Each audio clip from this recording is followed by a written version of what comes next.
আমদানি রফতানি নিয়ে এবং বাংলাদেশিদেরকে পুশব্যাক করা নিয়ে আমরা আবারও যাব। আমাদের সঙ্গে অমিতাভ বাবু রয়েছেন।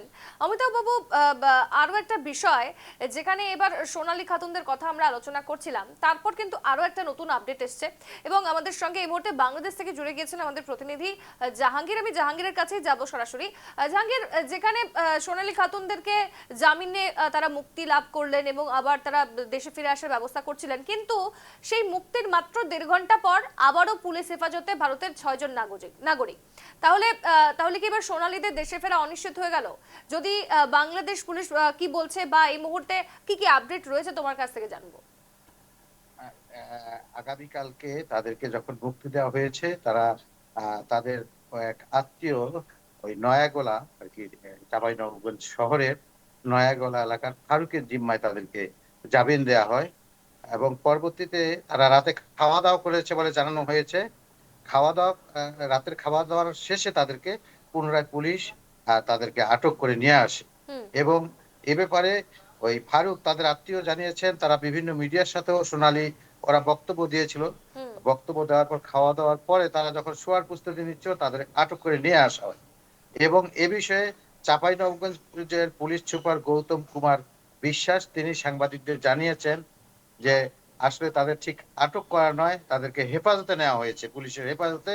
তাদের বিষয়টি আরো তদন্তের অনেক বিষয় আছে এখানে এবং তদন্তের কারণে তাদেরকে পুলিশের হেফাজতে নিয়ে আসা হয়েছে। তবে আগামীকাল ওনাকে 3 আগস্ট পুনরায় তাদের যে জামিনের বিষয়টি ওটি আদালতে শুনানি হবে শুনানি হবে আগামীকাল শুনানি হবে এবং শুনানির শেষেই তাদের বিষয়টি নির্ধারণ হবে, তাদের দেশে ফেরার বিষয়টি নির্ধারিত হবে এবং মামলার প্রক্রিয়াটা মানে যে প্রক্রিয়া চলমান, যে প্রক্রিয়া, এটা এইসব বিষয়ের একটি সিদ্ধান্ত আসবে কালকে। জাহাঙ্গীর, প্রশ্ন হচ্ছে এই হ্যাঁ, মাত্র কয়েক ঘন্টার ব্যবধানে যে জামিনের পর আবারও তাদেরকে আটকে দেওয়া হলো, কি কারণ রয়েছে এর পেছনে? তাহলে কি এবার কোনোভাবে তারা দেশে ফিরতে পারবেন না? ইউনুস কি কোথাও গিয়ে আবারও আসলে নতুন কোনো ষড়যন্ত্রের চেষ্টা চালাচ্ছে? আসলে এটা মূলত পুলিশ সুপার যে বক্তব্য দিয়েছেন, তিনি বলেছেন তাদেরকে হেফাজতে নেওয়া হয়েছে এবং তাদের বিষয়গুলো আরো খোঁজ খবর নেওয়ার জন্য যে আসলে বিষয়টা ঘটনাটা কি, হুম। এটার নেপথ্যে কোনো আছে কিনা বাংলাদেশ মনে করছে, পুলিশের পক্ষ থেকে মনে করা হচ্ছে। এই কারণে তাদেরকে হেফাজতে নেওয়া হচ্ছে বলা হয়েছে এবং কালকে 3 আগস্ট তাদের এটি শুনানি হবে হুম। এবং শুনানির পরবর্তীতে আমরা বলতে পারবো যে আসলে তাদের দেশে ফেরা অনিশ্চিত কিংবা তারা কোন পথেই মোটিভ, সেটা আমরা বলতে পারবো কালকে। আমাদের অপেক্ষা বেশ, বেশ, আমরা থাকতে আমরা হবে। আপডেটের দিকে জি। নজর রাখবো, পরবর্তীতে আবারও যোগাযোগ করব। ধন্যবাদ জানাচ্ছি তোমায় জাহাঙ্গীর। অর্থাৎ যেমনটা আপনারা শুনলেন এবং এই মুহূর্তে আমাদের সঙ্গে আরো একজন অতিথি রয়েছেন, আমি পরিচয় করে দিতে চাই। আমাদের সঙ্গে রয়েছেন আমদানি রফতানি বিশেষজ্ঞ রামনাথ সাহা। রামনাথ বাবু, নিউজ লাইভ বাংলার সাফ কথায় আপনাকে স্বাগত জানাচ্ছি। আর যেখানে আমাদের আলোচনা চলছিল এই আমদানি রফতানি নিয়ে, বাংলাদেশিদের পুশব্যাক করা নিয়ে, তাহলে আমরা এই আলোচনা আবারও ফিরবো। তবে প্রথমেই আপনার কাছে আসছি রামনাথ বাবু। যেখানে আমরা যদি নজর রাখি, এই যে দীর্ঘদিনের টানাপোড়েনের মধ্যে রয়েছে ভারত এবং বাংলাদেশ, তার মধ্যে এক একটা নতুন নতুন পরিবর্তন। এবার যদি আমরা নজর রাখি বাংলার দিকে, বিশেষ করে দক্ষিণ দিনাজপুর ও মালদা, সেই জায়গায় যারা আমদানি এবং রফতানি ব্যবসায়ীরা রয়েছেন তাদের মাথায় হাত পড়েছে, কারণ সীমান্তে এবার পৌঁছে যাচ্ছে পেঁয়াজ থেকে শুরু করে অন্যান্য শাকসবজি, ফলমূল, সমস্ত কিছু। তাহলে এবার বাংলাদেশ নতুন কি পলিসি নিতে চলেছে, যে তারা নতুন করে আমদানি বন্ধ করে দিল? এবার কি তারা ঘুরপথে এইসব পাকিস্তান বা দুবাই হয়ে নিজেরা আমদানি করবে? আর এক্ষেত্রে ভারতের অর্থনীতিতে কতটা প্রভাব পড়বে বলে মনে করেন? নমস্কার। আমার লাইভের সহযোগী যারা আছেন সৌম্যসাদী, তাদেরকে আমার নমস্কার। প্রথমে তো বলতে চাই ম্যাডাম যে আমাদের আইপিটা ওই টিভি নিউজে আমরা একদিন জানতে পেলাম হুম। যে আইপি ছেড়ে দিবে, মানে ইম্পোর্ট পারমিশন দেবে আর কি। হুম। তারপরে আমরা যথারীতি বাইরের থেকে বিভিন্ন রাজ্য থেকে মাল কালেক্ট করি, ইউপি, রাজস্থান, হুম। তারপরে নাসিক থেকে কালেক্ট করি।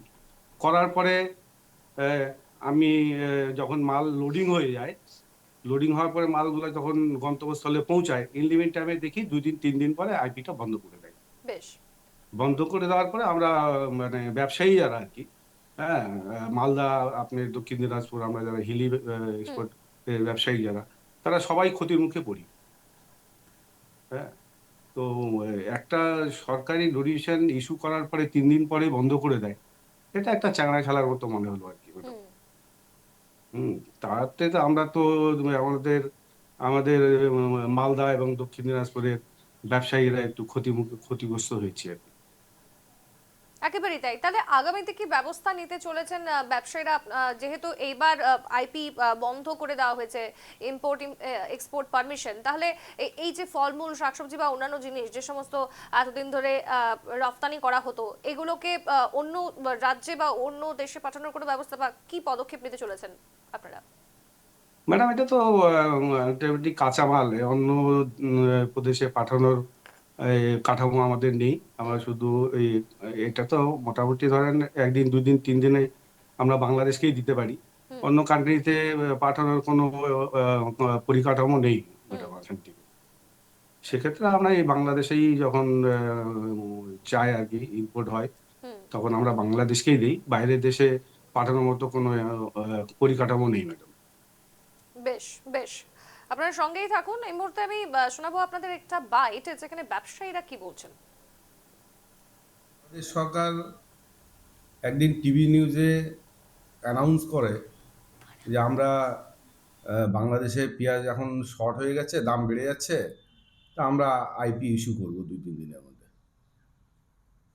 সেই হিসাবে আমরা মাল বিভিন্ন জায়গার থেকে নাসিক, ইউপি, ইন্দোর, রাজস্থান থেকে মালটা কালেক্ট করি, যে আইপি দিয়ে দিবে 2-3 দিন। তো মালটা আমরা আসতে তো 4-5 দিন সময় লাগে, 5-6 দিন। আমাদের সঙ্গে তো গদ্দারি করলো, 2 দিন 3 দিন দিল, তারপর বন্ধ করলো। 1700-1800 টন ছিল পেঁয়াজ।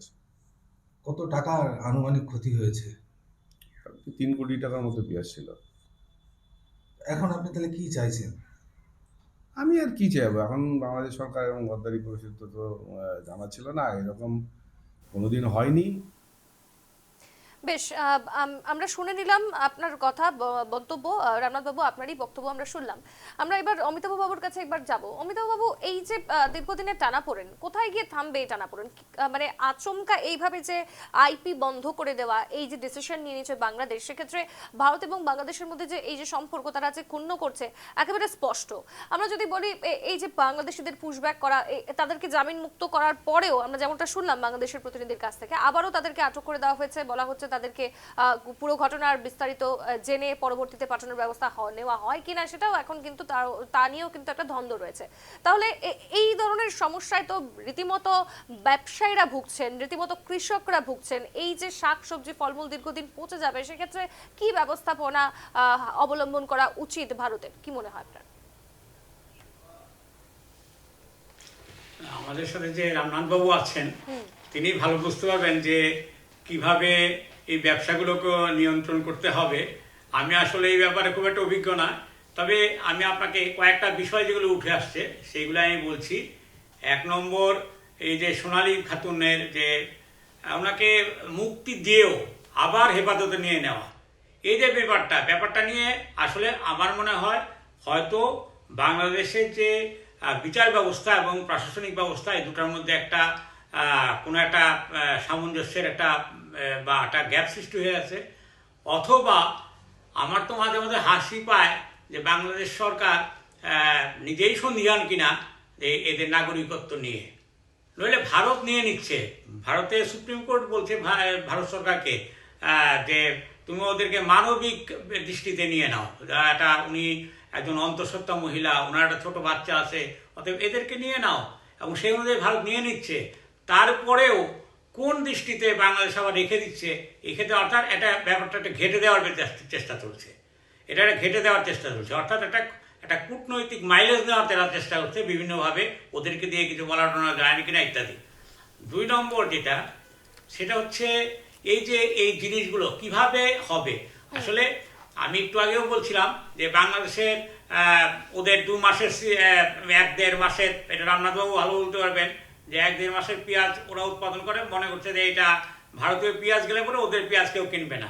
অর্থাৎ সেই ক্ষেত্রে ওদের একটা চাপ থাকে এখানে। সেই ক্ষেত্রে হয়তো কিছুটা নিতে পারত, তবে সেটা মোটেই কিছু জানে না। কদিন পরে ঈদ শুরু হবে, কদিন পরে রমজান শুরু হবে, এদের আবার সেই ভারতের কাছে আসতে হবে। এখন একটা বড় চক্র চলছে যে কিভাবে এই সরাসরি না এনে অন্যভাবে নিয়ে আসা যায়। একদম। এতে কি হয়, ওই যে সরকারের বসঙ্গত কিছু ব্যবসায়ী আছে বাংলাদেশে, তারা ওই বাইরে থেকে ভারতীয় চালি, ভারতীয় পেঁয়াজি ওরা বাইরে কোনো একটা সংস্থার মাধ্যমে এরা নিয়ে আসবে। বেশ বেশ, আমি এতে এইভাবেই যেহেতু আপনি ওখানকার বললেন এদের বিস্তারিত জানবেন আমাদের রামনাথ বাবু, আমি রামনাথ বাবুর কাছে প্রশ্ন এইটাই রাখছি যে এই যে ফলমূল শাকসবজি পচে যাচ্ছে, সেক্ষেত্রে তো ভারতীয় বাজারেও প্রভাব পড়বে, তাই নয় কি? এবং একই সঙ্গে এই যে বাংলার আপনারা বলছেন বালুরঘাটের কথা, সেখান থেকে পেঁয়াজের আমদানি রপ্তানি হয়, কোন কোন সীমান্ত দিয়ে ভারত বাংলাদেশের এই আমদানি রপ্তানিগুলো মূলত চলে, বা ফলমূল বা শাকসবজি কোন কোন ক্ষেত্রে প্রভাব পড়বে বলে মনে করছেন আপনি?